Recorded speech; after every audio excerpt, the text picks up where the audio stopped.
Welcome to another episode of Behind the Dreamers. I'm Jennifer Loading, and we are talking to the achievers, the creators, the magic makers, and the dreamers. These are our friends. These are your friends, and they are living the extraordinary. Well, here we are today with another awesome guest on the show. I'm super excited to welcome him on. But before we do that, I'm just going to give you a little snippet of him, and then we got to get our sponsors recognized, and we're going to jump into this. So my guest today says that after his rock bottom moment, he went all in on holistic self-improvement. He was determined to overcome anxiety and his depression to live a life he'd always dreamed of. He believes in a heart-driven, I love this, but no BS approach to holistic self-improvement in teaching others how to get to the next level of their lives. So we're going to bring him on in just a few minutes, but I do want to give a shout out to our sponsors because we so appreciate them.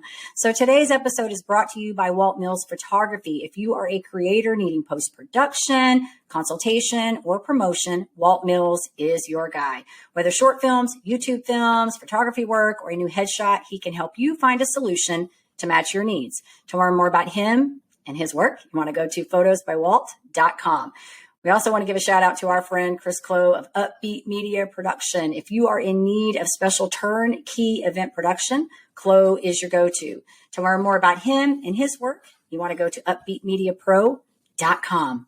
All right. So as you guys can see, I've got a guest here today, super excited about him and what he's doing. Kevin Palmieri is the CFO, founder, and co-host of Next Level University, a global top 100 self-improvement podcast with more than 1,200 episodes. I'm like, wow, kudos to you. Reaching over 700,000 people in more than 140 countries. Oh my God. Is that right? Did I have that right? Wow. You do, yes. Wow. Congratulations, Kevin, and welcome to the show. Thank you so much for having me. I appreciate the wonderful introduction. My goal is always to uphold the value that is suggested from the bio. So I appreciate it, and thank you so much for the kind words. Don't you love those bios? It's always fun to hear about yourself, isn't it? It is. It's very interesting because I think a lot of people reverse engineer it, and I never planned this at the very beginning. So I'm very grateful for where we've landed because, again, at one point this was just my dream. So I'm very excited. Yeah. I always tell people that's my favorite part is really when I go through to do these podcasts is kind of going back and learning their backgrounds and sort of dissecting them a little bit and really looking at, okay, who's this individual? Where did they come from?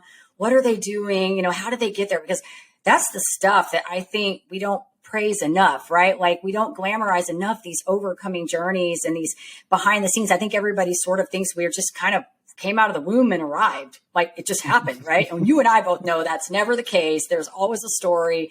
There's always work that has to be done in the background. So I'm really excited to, jump in with you and hear your story and what you're doing and how you're making a difference in your world and everybody else's lives. So I think what I want to do is kind of open this up and talk about this rock bottom moment, because I think this is a pivotal point for you. And so let's maybe start there. Tell us a little bit about what this inspiration was to get you to this next step. Yeah. So I always start my story with just a simple contextual piece. I was raised in a household by my mom and my grandmother. I didn't know my dad. I didn't meet my dad until I was 27. And obviously that plays some role. Do I know exactly the role? Not necessarily, but it has definitely played a role in my life. So when I was young, Jennifer, I never knew what I wanted to do, but I did know I didn't want to go to college. That's something I knew for a long time. I don't know how I knew, but I said, look, I am not an intellectual. School, I don't like it. Last thing I'm going to do is 4 more years of it. So after high school, all my friends went away to college. I stayed back and I just worked a bunch of odd jobs. And I pumped gas. I was a personal trainer. I was a truck driver, forklift operator. I was many, many, many different things. But I got this very unique job opportunity in an industry called weatherization. All that means is we go into buildings and make them more energy efficient. That's it. That's the simplest way to put it. Since I worked for a company that worked on state contracts, I was getting anywhere from $60 to $120 an hour. And as somebody who didn't go to college and did not have high expectations for their life, that's a really, really good income. So if you saw me when I was 25 years old, you would see a young man who had a high paying job. I had a new sports car. I had a girlfriend who was a model. I had the body of my dreams because I had just won a bodybuilding show. So I quite literally had a new place to live. I had all of it. I had everything you could ever want. But internally, I was not a very happy, fulfilled, purpose-driven human being. And I was very anxious. I was very insecure. I was depressed. One day, my girlfriend came to me, and my girlfriend was very ambitious. She said, Kevin, I want to move from the East Coast of the United States to the West Coast, and I want to chase my dreams. I gave her every reason in the world, Jennifer, why she shouldn't do it. I'm sure you can guess how that conversation went, and I'm sure you can guess how that relationship went. So she ended up leaving me, as she should have, and she went on to chase her dreams. But I was so scarce and so insecure that I couldn't support her in that.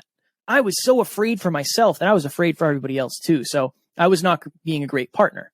When she left, that's when I started my journey of self-awareness. And it started by asking myself a simple question. If you don't love Kevin, how can anybody else love Kevin? And that was where I started. Here's the problem. I dipped my toe into self-improvement, but I said, you know what? This is the problem. I need to make more money. That's what it is. More money, less problems. So my girlfriend left me at the end of the year. That next year, I said, this is going to be the year where I make the most money I've ever made in my entire life. I got a promotion that year to a foreman at the company that I work for.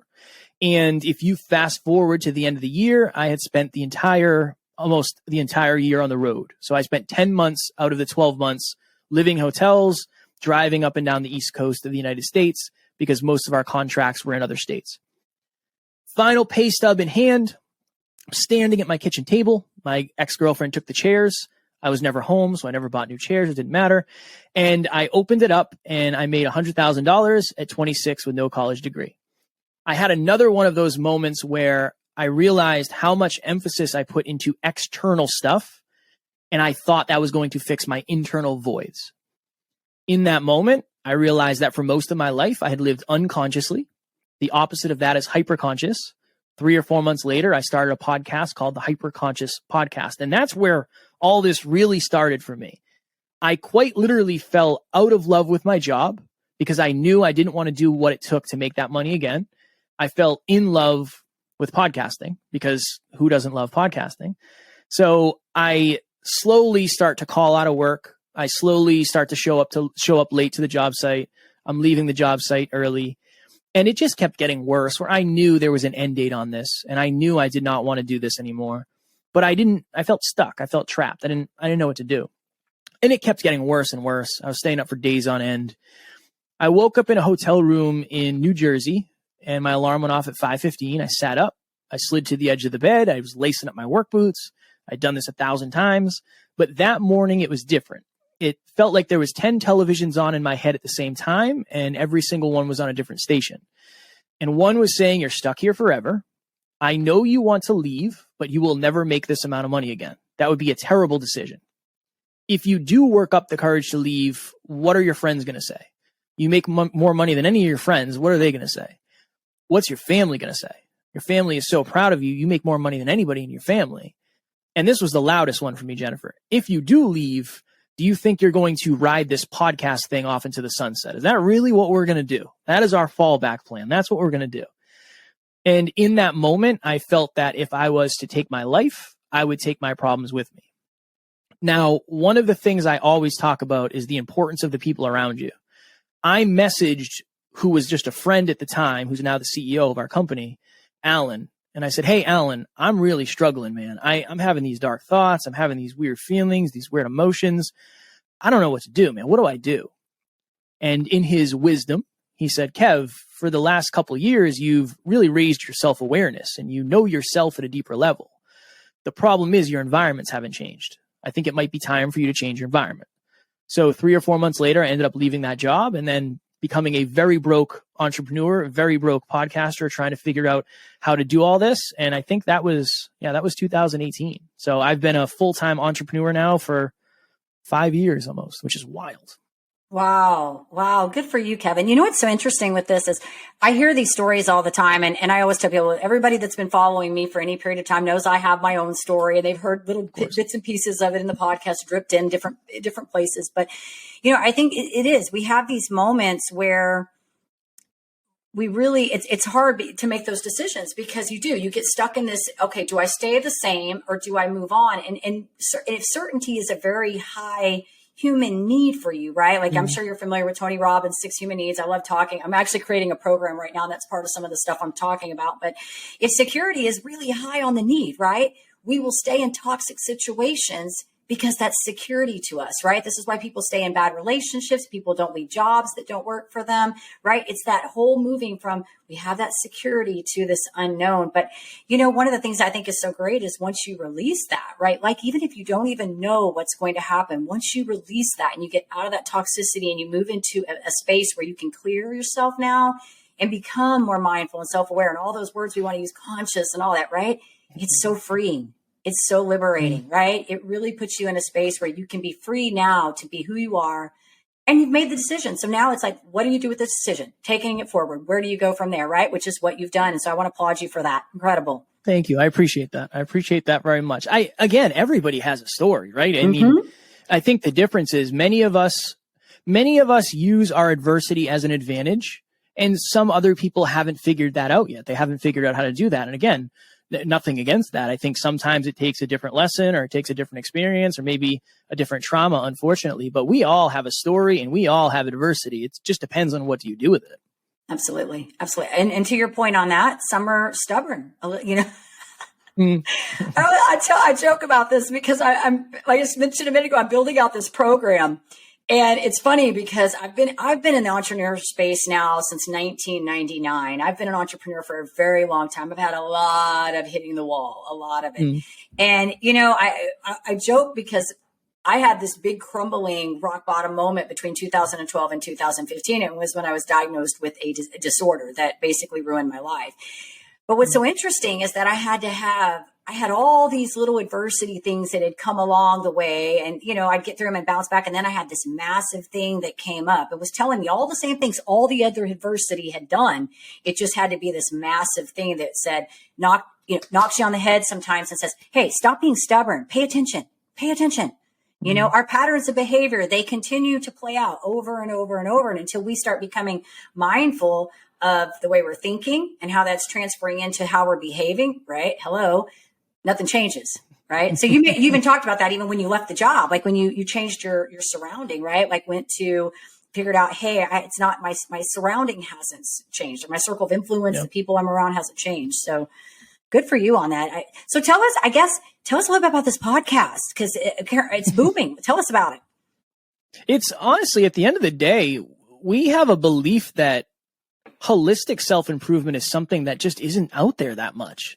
Like there's a lot of people that are screaming at you to do better, but they don't really talk about relationships or they don't talk about self-love or self-worth. So for us, it's leveling up your life, your love, your health, and your wealth. And we want to do it holistically, and we do it to the best of our ability by example. That's why we do an episode every day. We do 7 episodes a week because if I tell you you can get better every day, I better be in your pocket every day. That's a responsibility I do not take very lightly. So for us, it's self-improvement in your pocket every single day from anywhere on the planet, completely free. That is the way we've built our business. That's the way we've built our brand. And we have the best community in the world. And they're just respectful human beings who want better out of life. And I am guessing you have a very similar community as well. And that's why, it's a wonderful thing. So yeah, that's the podcast in a nutshell. I'm very blessed. I'm very grateful. Again, this was a dream. This was a dream for me. So that's why I try to bring the energy and the positivity, because there are far worse places to be than this. I agree. Well, and you were giving me chills when you were talking about it. It's like, and I bring people on. I always say, when you're giving me chills, you're probably talking my language. You're probably speaking to me. So to your point on the holistic, yes, I believe in that 100%. My videographer always laughs at me because I say 100%. It's like my word, either that or super awesome or super thrilled. But holistic, yes, because I think there's so much talk about this existential stuff. Like, okay, so we learn an affirmation, or we learn how to do a mantra, or we learned how to do this one thing, but we don't talk about, like, think about it even in business. I was just talking about this yesterday. We learn a new widget. We can learn I was in the network marketing space for 23 years. So talk about selling, booking, all those things that we have to do in a business, right? You can learn a script on how to sell. You can learn a widget on how to do this. You can learn how to market. You can learn how to do these things. But if you don't know how to have a conversation and how to read your people and how to know when to back off and when to push forward, just healthy, and how to also walk away without being offended if they don't want your product, what you have to offer.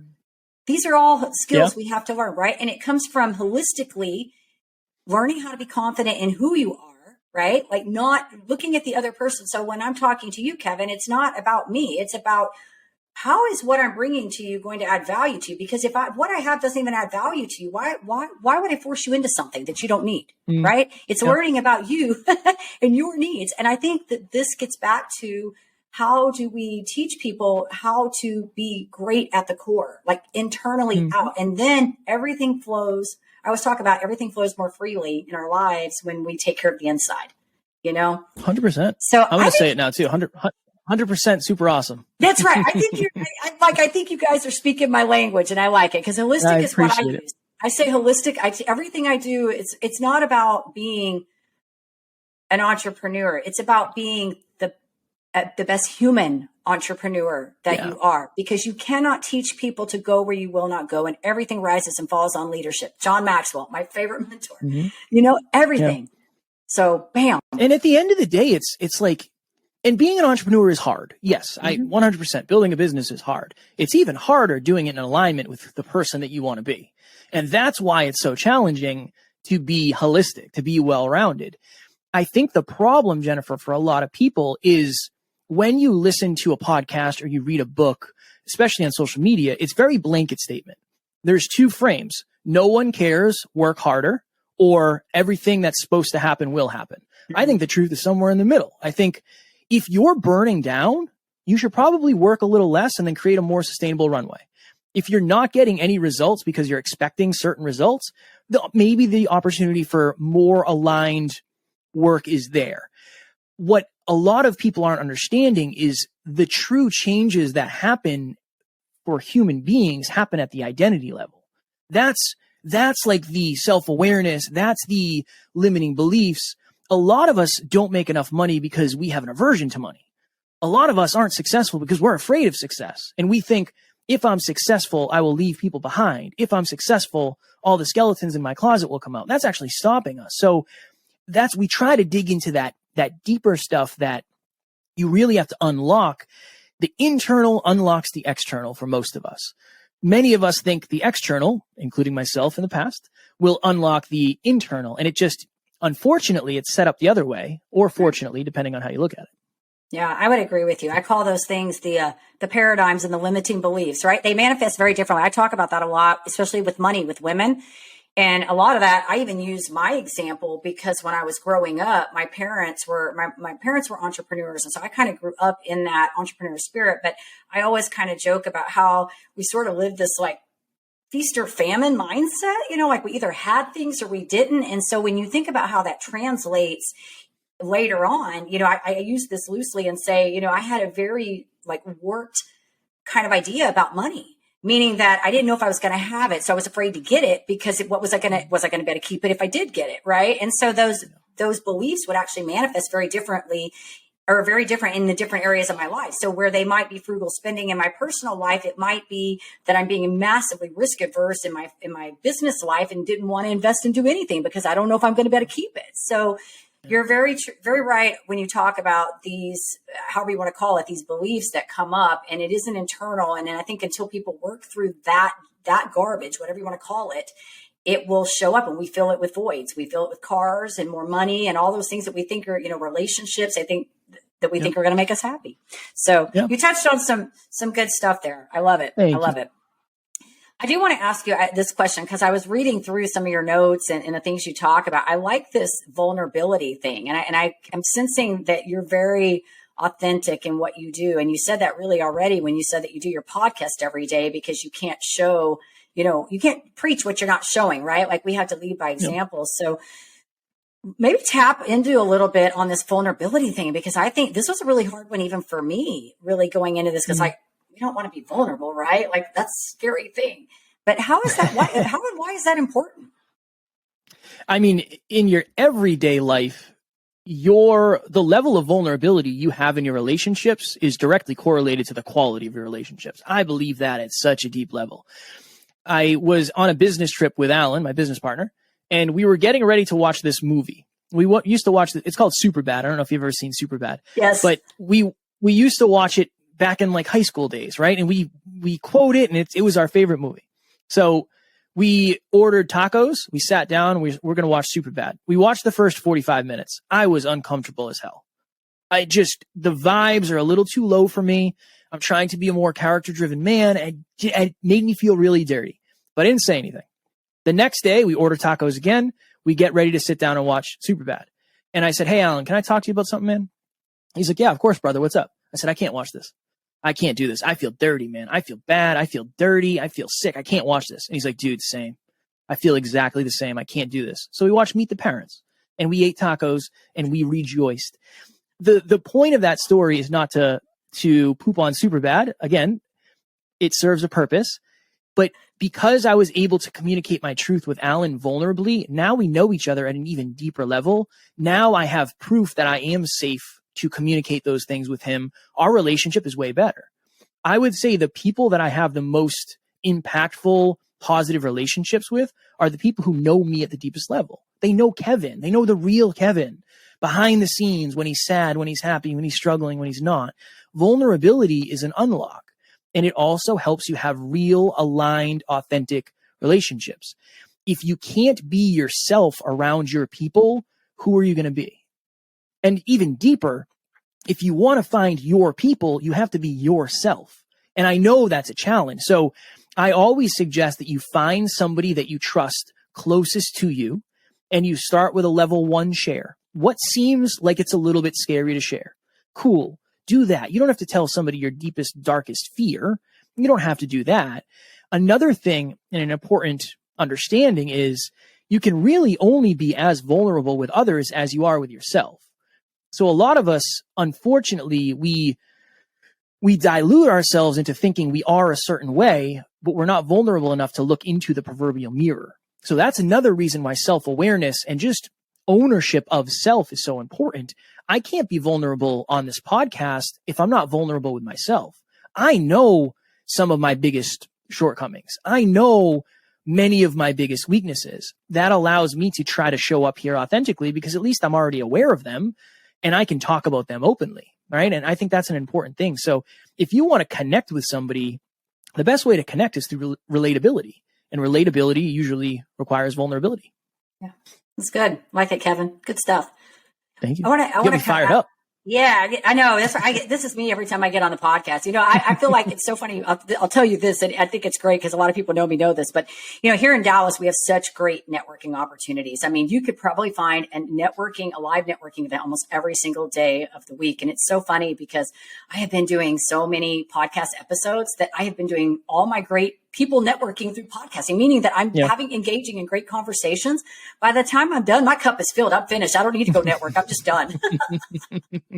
I know the feelings. Trust me very well. That's why I love podcasting, because we get to, one of the beauties of this is we get to share and inspire, right? But we also get to engage in great conversation. How can you have a bad day when you have great conversation? Yeah. Yeah. You know? It's so true. And it carries over to, I did a podcast pre-call with somebody earlier and they were nervous because they were a new podcaster. And I said, I want you to think about this. If you do 50 episodes, if you do 100 episodes, starting a conversation with the bank teller or a waiter or a waitress or the barista is easy. If you can start a conversation with a stranger over the internet, you can ask for another pump of whatever in your coffee. It's not that hard. So that's another beautiful thing about putting yourself out there is you become more confident when you practice it. Yeah. I will say this. This podcast was a rebrand in January, but I think I did about 150 episodes on my old show. So I have talked to I have talked to so many incredible people. I have so many stories. It's like, I could totally be on a show and be like, hey, there was a person on my podcast. I remember this story about this person. Like, I just have so many stories about people, but I, aside from that, have learned so many great skills from talking to other people, just so many things I have learned, and even just about professions and careers that I didn't even know about, just, different things. And so you can't go wrong in doing this. And you are so right. I think if you can do that many episodes, you can pretty much do everything else, after that. You're pretty vulnerable when you do a podcast, right? Yeah. It definitely gets easier as you go. I agree. So, fun question. What do you feel like you've learned in this journey about yourself? When I first started this journey, I remember somebody suggested a book, Rich Dad, Poor Dad. I'm sure you've read Rich Dad, Poor Dad. That's a classic. I remember thinking, Jennifer, what is the point of me learning? I don't get it. Like, what am I going to take from this book that is going to affect my life? I learned in the very beginning that I had a very fixed mindset, unreasonably fixed, because I didn't know there was any other way to think. So, number one, I really have had the opportunity to practice a growth mindset. I mean, I've had 1,200 opportunities to mess up, and I've messed up in every single one. And I'll mess up in here in this interview in some way, shape, or form. I'll say something that I don't want to say in the way I say it.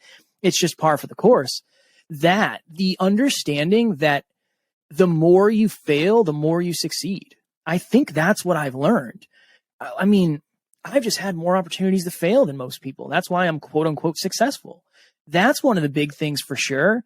The other thing, and it's kind of a painful thing, the people that you want to grow don't always grow. The people that you come up with aren't necessarily trying to go to the same place as you are. So I've had a lot of relationships that I used to have that I don't have anymore. And it's been painful, and I still get sad about it, even though I'm relatively stoic when it comes to that. But it's been a challenge, and it's been very interesting to see people that we were growing at similar rates. They stopped growing. People who I didn't expect to grow quickly are growing faster than some other people. It's given me a lot of perspective, but it's also given me a lot of understanding that this is one of the reasons people don't want to grow, because the relationship aspect of it, your family, your friends, your coworkers, they don't understand you. There's a lot of conflict and resistance when you grow. I did not expect that. I did not expect that at all. And I have seen that every day in every client, every team member, myself, Alan. It's been a very interesting, enlightening piece for me. That's good.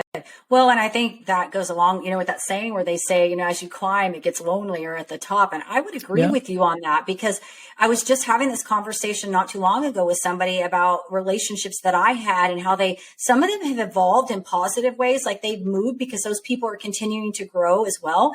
But then some of them, they're just different. And I can't, there may have been people that I had more association with before that I've not necessarily severed the ties, but I'm just not around them near as much because I'm evolving in a different way.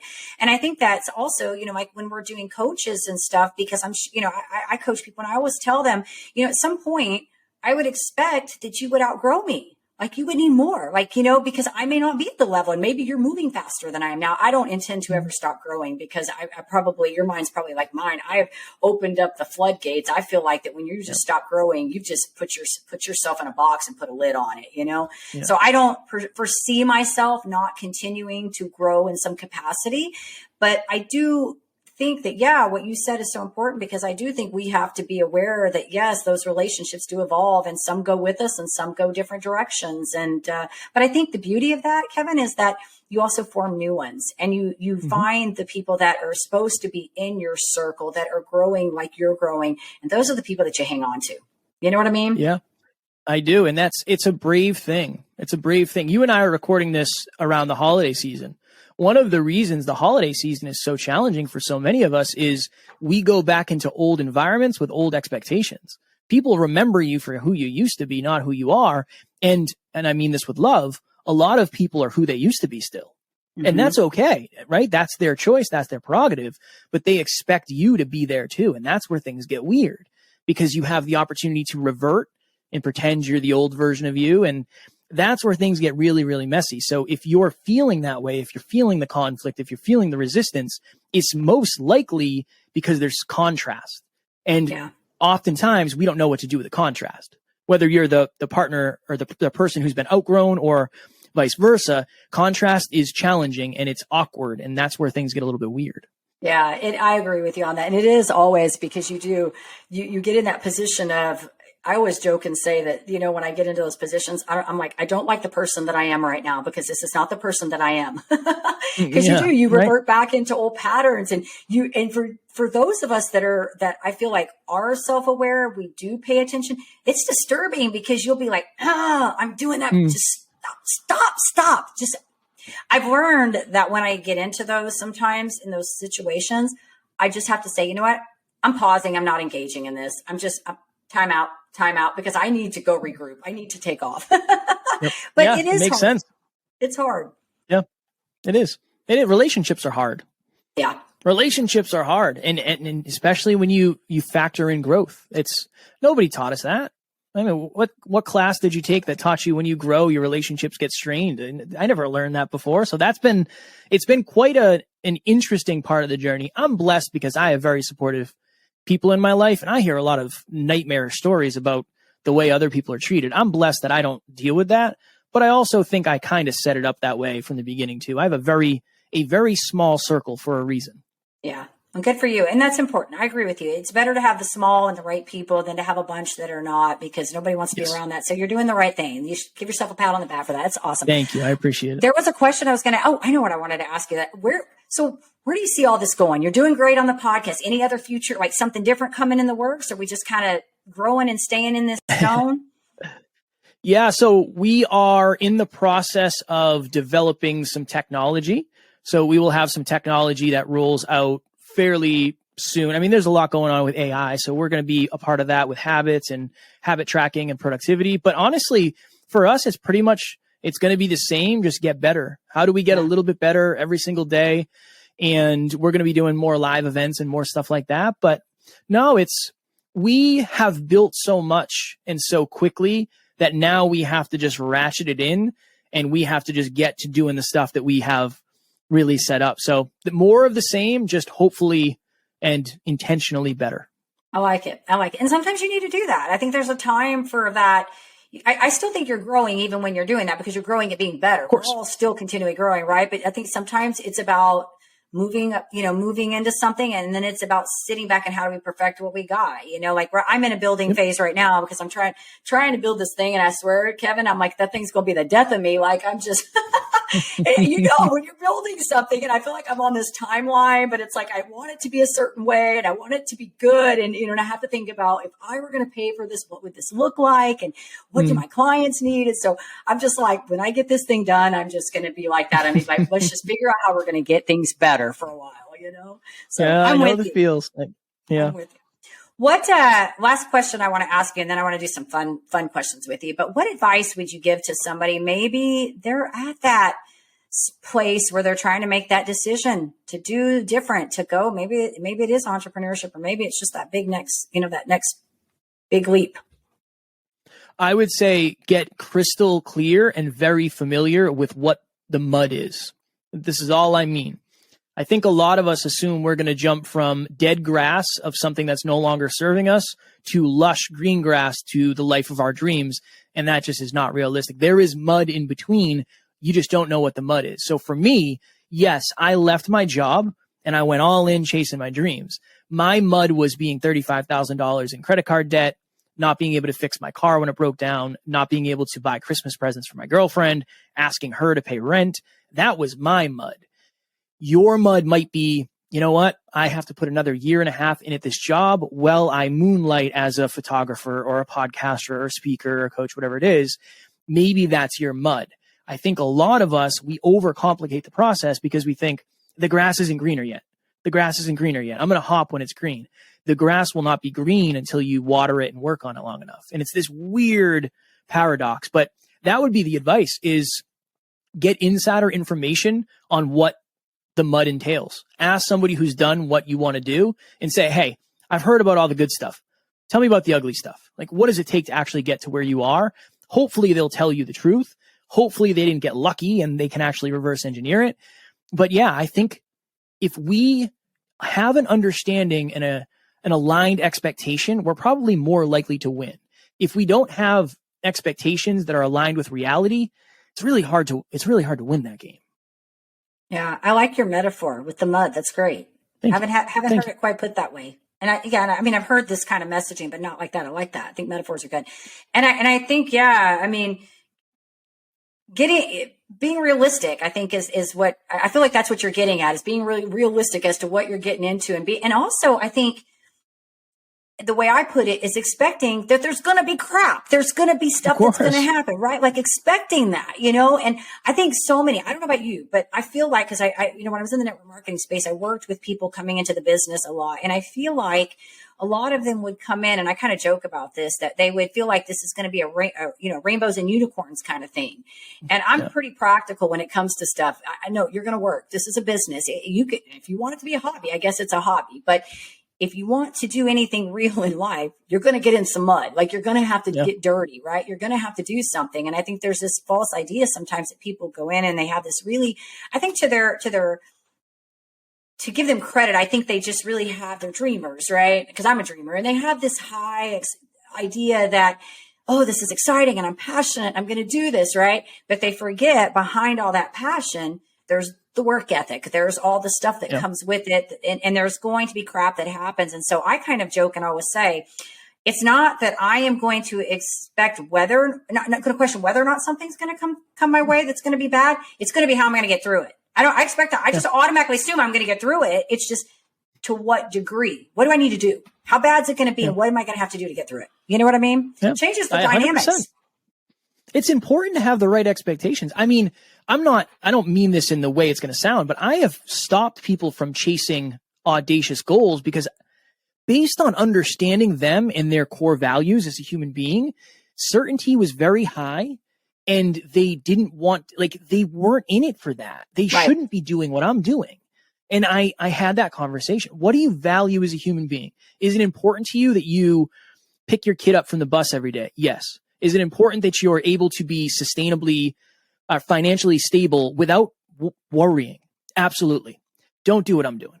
Yeah. Don't do what I'm doing, because it's not going to serve you at the level it's going to serve me. And I don't want you to find that out in 5 years. I'd rather at least give you that awareness now and let you make a decision from that perspective. I think that's good. And I think it's telling somebody what they need to hear versus what they want to hear. Right. And that's what I think is so important, because I think a lot of times people do that. They don't get what they need to hear. They get what they want to hear. And I'm with you. I would rather tell somebody if something you're doing is not aligning up. And it's funny, I just had this conversation.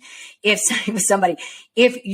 individualism is very high on your scale, right? Uncertainty, like I like uncertainty. I like risk. I think there's adventure in that. Like, the more the better.